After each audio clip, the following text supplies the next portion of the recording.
اعوذ باللہ من الشیطان الرجیم بسم اللہ الرحمن الرحیم۔ کل روح نماز کی بحث میں آپ کی خدمت میں نیت کے بارے میں گفتگو ہو رہی تھی کہ نیت ہی اصل وہ رکن ہے تمام عبادتوں میں، جس کے ذریعے سے معلوم ہوتا ہے کہ یہ عمل انسان کا کس معیار کا عمل ہے۔ نیت ہی یہ مشخص یہ طے کرتی ہے کہ اس عمل کا وزن کتنا ہے۔ جس طرح کی انسان کی نیت ہوتی ہے اسی طرح سے انسان کے عمل کا وزن بڑھتا چلا جاتا ہے۔ کتنا خالص نیت ہے انسان کی، جیسا کل عرض ہوا، کتنا اخلاص ہے اس نیت میں، کس حد تک وہ خدا کے لیے کر رہا ہے، اور وہ کس طرح اپنے آپ کو محضر پروردگار میں دیکھ رہا ہے، اور کتنا حاضر ہے انسان اپنے قلب کے ساتھ۔ جسم کے ساتھ تو حاضر ہوا ہے مسجد میں یا جہاں بھی وہ نماز پڑھ رہا ہے، مصلی پر حاضر ہوا ہے۔ البتہ خوب تاکید یہ ہے کہ خاص کر واجبی نمازوں کے لیے، وہ مستحبی نمازوں کے لیے کہ وہ تنہائی میں پڑھے، گھر پہ پڑھے، لیکن واجبی نمازوں کے لیے اس میں کوئی ریاکاری کی بات بھی نہیں ہے۔ انسان مسجد میں نماز پڑھے، مسجد میں حاضر ہوا ہے، لیکن یہ جسمانی حضور ہے، جسم انسان کا حاضر ہوا ہے۔ روح انسان پروردگار کی بارگاہ میں، اس کا باطن یہ ہے کہ روح انسان خدا کی بارگاہ میں حاضر ہو، اپنے آپ کو محضر خدا میں انسان سمجھے۔ اور اگر محضر خدا میں انسان سمجھے گا تو پھر جتنی دیر تک، یہ تو نہیں کہا جا سکتا صرف انبیاء اور ائمہ کے لیے، یہ معصومین کے لیے ہے کہ وہ کامل کے کامل عبادت جو ہے خدا کے لیے،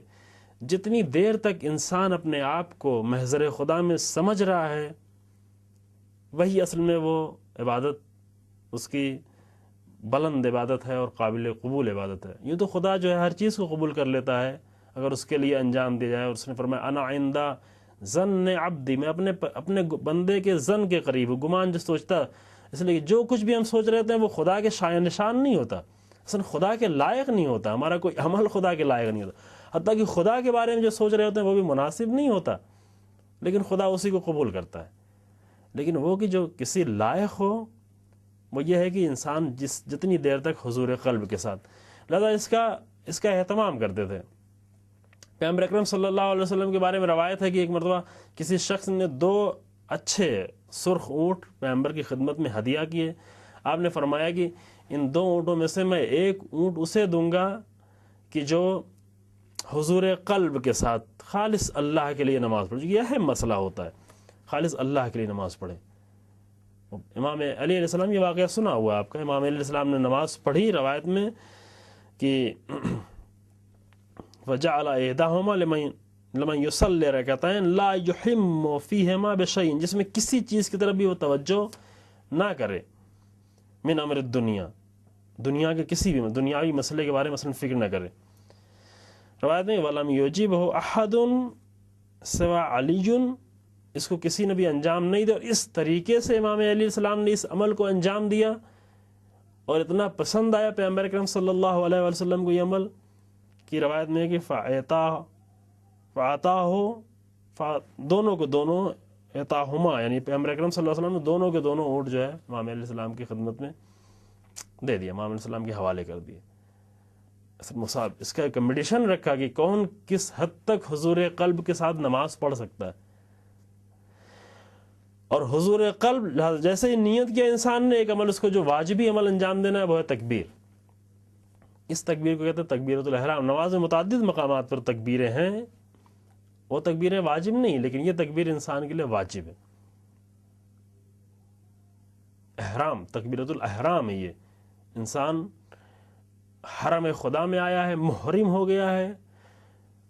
انسان خدا کا محرم ہو گیا ہے۔ یہ نماز میں آیا، اس نے خدا کے لیے جب سب کو چھوڑ کے،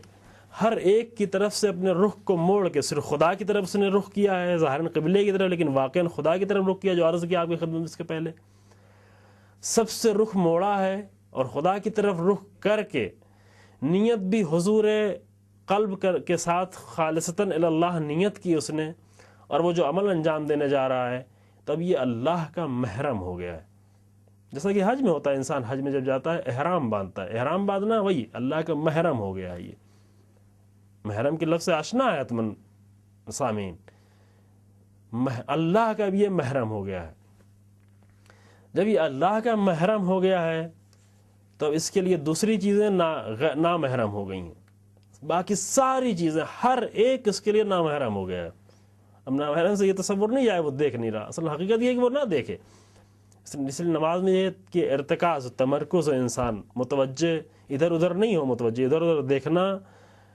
یہ بعض وقت جو ہے اگر وہ زیادہ چہرہ نہیں موڑ رہا ادھر ادھر تو کراہت ہے، لیکن اگر ادھر رخ موڑ لے رہا ہے تو مشکل نماز میں مشکل ہو جاتی ہے۔ کیوں؟ اصل چیز یہ ہے کہ انسان ہر ایک سے جب منہ موڑ لے تو دیکھنا نہیں کہیں، اب صرف یہ محرم پروردگار ہے، اب اس نے حریم خدا میں، خدا کے حرم میں اس نے قدم رکھا ہے، خدا کے حرم میں اس نے اپنے آپ کو حاضر کیا ہے، لہذا اللہ اکبر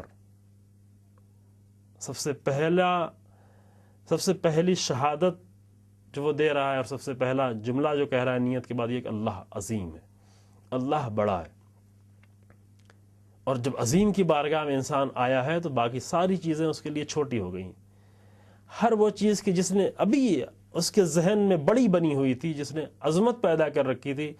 خدا کی بارگاہ میں آنے کے بعد وہ سب کے سب چھوٹی ہو جاتی ہیں۔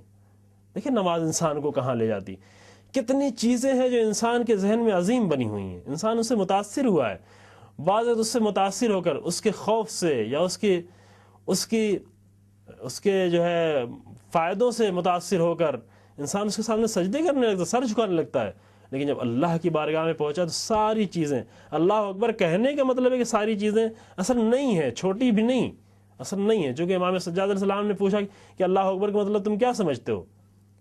یہ سمجھتے ہو کہ اللہ سب سے بڑا، یعنی دوسرے بڑے ہیں لیکن اللہ سب سے بڑا ہے، چونکہ اکبر جو سپرلیٹو ڈگری، کبیر دوسری چیزیں کبیر ہے اور اللہ اکبر ہے، یعنی دوسری چیزیں بڑی ہیں اور اللہ سب سے بڑا ہے، یعنی یہ نہیں ہے۔ اللہ اکبر من ان یوسف، اللہ اس کے صحیح معنی کہ اللہ اس سے بلند ہے کہ اس کی تعریف کی جائے، لیکن خوب جب اللہ کو بڑا کہہ رہے ہیں یعنی کیا؟ یعنی اس کے بعد کوئی چیز بڑی نہیں رہ گئی۔ اجتماعی اعتبار سے انسان کتنا بلند ہو جاتا ہے بارگاہ خدا میں آنے کے بعد، جب دوسروں کو وہ حقیر سمجھتا ہے تو خود بھی وہ بڑا ہو جاتا ہے۔ اس کے بارے میں تھوڑی سی گفتگو انشاءاللہ اگلے درس میں، اگلے جلسے میں انشاءاللہ پیش کی جائے گی۔ الحمدللہ رب العالمین، وصلی اللہ علی محمد وعلیہ